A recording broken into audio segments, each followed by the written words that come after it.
आज आपण बनवणार आहोत इन्स्टंट मिठाई। जी मिठाईच्या दुकानामध्ये मिळते तशीच मिठाई आपण घरच्या घरी कमी खर्चामध्ये स्वस्त आणि मस्त कशी बनवणार आहोत ते पाहणार आहोत।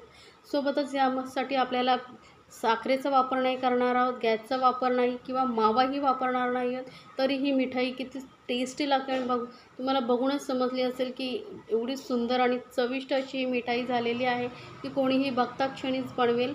तर अगदी माव्यासारखीच टेक्स्चर या मिठाईला आलेलं आहे आणि तेवढीच चविष्टही लागते। तर नक्की बनवा आणि मला कमेंट्समध्ये जरूर सांगा तुम्हाला ही रेसिपी कशी वाटली। तर यासाठी आपल्याला लागणार आहे 1 कप फुटाणा डाळ, जी आपण चिवड्यामध्ये वापरतो ती फुटाणा डाळ इथे मी 1 कप घेतलेली आहे। ही भाजलेलीच असते त्यामुळे भाजून घ्यायची गरज नाही किंवा मग तुम्ही भाजलेले चणे घेतलात तरी चालतील। त्यानंतर आधी आपण एक मिक्सर जार घेणार आहोत, त्यामध्ये आपण घालणार आहोत काजू आणि बदाम। तर 10 ते 12 काजू आणि 10 ते 12 बदाम असं मी घेतलेलं आहे। तुम्हाला जे ड्रायफ्रूट्स आवडतात ते तुम्ही घालू शकता। याची आपण बारीक पावडर करून घ्यायची आहे। तर बघा मस्त अशी बारीक एकदम अशी पावडर करून घेतलेली आहे। तर ही पावडर आता आपण एका बाउलमध्ये काढून घेऊया। तर मोठ्याशा बाउलमध्ये मी काढून घेते पूर्ण पावडर। तर ही पावडर आता आपण साईडला ठेवूया आणि सेम मिक्सर जारमध्ये आपण जी फुटाणा डाळ घेतली होती ना ती घालून घ्यायची आहे। आता गरमीमध्ये हे चणे वगैरे खाणं खूप शरीराला उपयोगी असतं, त्यामुळे मी ते मिठाई बनवलेली आहे। तर ही फुटाणा डाळ ही मी एकदम बारीक वाटून घेतलेली बघा, मस्त अशी एकदम बारीक वाटून घ्यायची। असं जाडसर वाटत असेल तर तुम्ही चाळून घेतलात तरी चालेल। त्यानंतर आता ही फुटाणा डाळीची पावडर ही आपण ड्रायफ्रूटच्या पावडरमध्ये मिक्स करणार आहोत। आता इथे आपण साखर वापरणार नाही आहोत, तर त्याऐवजी वापरणार आहोत गूळ। तर गूळ काय करायचं आपल्याला 1 कप डाळीसाठी आपण इथे अर्धा कप गूळ घेतलेला आहे आणि किसून घेतलेला आहे। चिरून घ्यायचं नाही, किसून घ्यायचं म्हणजे काय होतं तो एक व्यवस्थित एकजीव होतो यामध्ये। किंवा गुळाची पावडर जी मिळते ती घेतलात तरी चालेल। त्यानंतर 2 चमचे आपण इथे मिल्क पावडर घेतलेली आहे, जे छोटे छोटे 10 रुपयाचे पॅकेट येतात ते घ्यायचे। कुठल्याही ब्रँडची तुम्ही घेतलात तरी चालेल। यामुळे काय होणार मस्त असं माव्यासारखी टेस्ट आपल्या मिठाईला येणार आहे, कारण आपण इथे मावा वगैरे वापरत नाही आहोत। आता हे सर्व साहित्य व्यवस्थित एकजीव करून घ्यायचं आहे आपल्याला। गूळ चांगला सर्व मिश्रणामध्ये एकजीव करून घ्यायचा आहे। म्हणून गूळ किसून घ्या किंवा मग गुळाची पावडर येत असते ती घातली तरी चालेल किंवा मग साखर याऐवजी तुम्ही अर्धा कप साखर मिक्सरला बारीक वाटूनही घालू शकता। आता हे सर्व मी मस्त असं एकजीव करून घेते, म्हणजे काय होईल गूळ जो आहे व्यवस्थित आपल्या सर्व व्यवस्थित मिक्स होईल। त्यामुळे हाताने थोडा वेळ असं चोळून आपण गूळ व्यवस्थित मिक्स करून घ्यायचा, कारण गूळ जरी आपण किसला असला तरी तो मध्ये मध्ये असं मग घट्ट होतो थोड्या वेळाने, त्यामुळे व्यवस्थित मिक्स करून घ्यायचं आहे आपल्याला। तर बघा मस्त असं गूळ आपला एक छान असं एकजीव झाला आहे। त्यानंतर इथे आपण घ्यायची वेलची पावडर, तर थोडीशी वेलची पावडर घेते फ्लेवरसाठी। त्यानंतर थोडंसं दूध घ्यायचं आहे आपल्याला, साधारण 2-3 चमचे एवढे दूध घेतलेलं आहे। तर थोडंसं आपण करून दूध घालायचं आहे, जास्त एकसाथ दूध ओतू नका, कारण आपण यामध्ये गूळ जो घातला आहे गुळाला पण स्वतःचा ओलसरपणा असतो, कारण दूध घातल्यानंतर त्याला स्वतःचा असं ओलसरपणा येईल। जर तुम्ही जास्त दूध घातला तर मिश्रण पातळ होणार आणि मग ते सेट होणार नाही, त्यामुळे थोडंसं दूध घालून इथे आपण हे मिश्रण चांगलं असं मिक्स करत राहायचं आहे। तर बघा थोडंसं दूध घालते मी, लागेल तसं आपण यामध्ये दूध घालत जायचं आहे। पण आपल्याला याचं असं गोळ्यासारखं डोसारखं करायचं नाही, थोडंसं असं बाइंडिंग आलं बस इतपतच। साधारण मी 3 ते 4 चमचे दूध घेतलं होतं, ते मी पूर्ण दूध घालून घेतलेलं आहे। आता फक्त आपल्याला हलक्या हाताने मिक्स करत राहायचं बघा, थोडं हलकं मिक्स करत राहिलं की मस्त त्याला असं बाइंडिंगसारखं येतं। फक्त हलक्या हाताने मिक्स करत राहिलं की त्या आपल्या हाताची जी गरमी असते ना त्याने ही मिश्रण थोडं असं मस्त असं एकजीव होत राहतं। तर हे बघा आता थोड्या वेळाने असं इतपत आपलं असं मिश्रण तयार झालेलं आहे, गोळ्यासारखं होतं आहे, म्हणजे आपलं मिश्रण तयार आहे।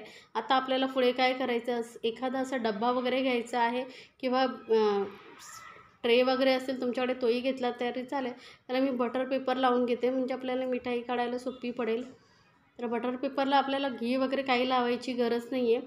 त्यानंतर इथे ना थोडेसे मी ड्रायफ्रूट्स घेतले आहेत, गुलाबाची पाकळ्या, बदाम, पिस्ता, बारीक बारीक चिरून घेतलेले आहेत ते घालून घेऊया वरती बटर पेपरवरती.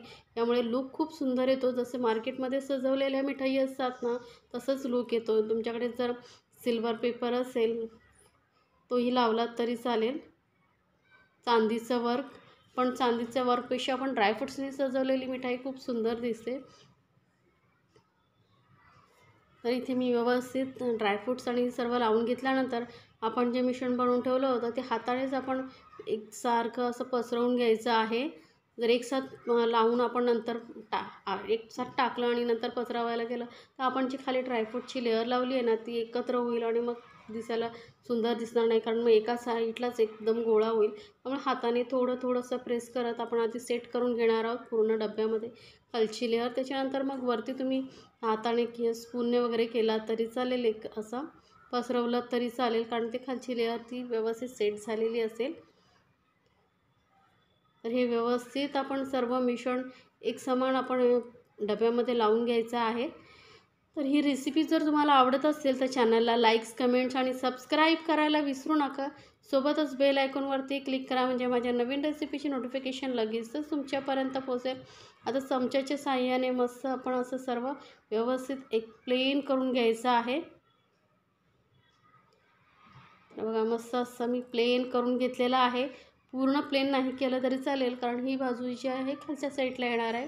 तर आता ही आपल्याला बर्फी सेट करण्यासाठी ठेवायचं आहे. तर बाहेरच मी 1 तासभर किंवा 2 तास ठेवला तरी चालेल. पूर्ण व्यवस्थित सेट होईपर्यंत आपल्याला ही बर्फी ठेवायची आहे. तर साधारण तासभरानंतर बर्फी आपली सेट झालेली आहे. तर याला आपण काढून घ्यायचं आहे.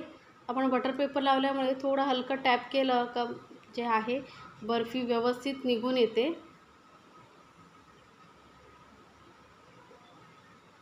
तर बघा बटर पेपरमुळे बर्फी आपली व्यवस्थित निघून आलेली आहे. वरचा बटर पेपर आपण काढून घेऊया.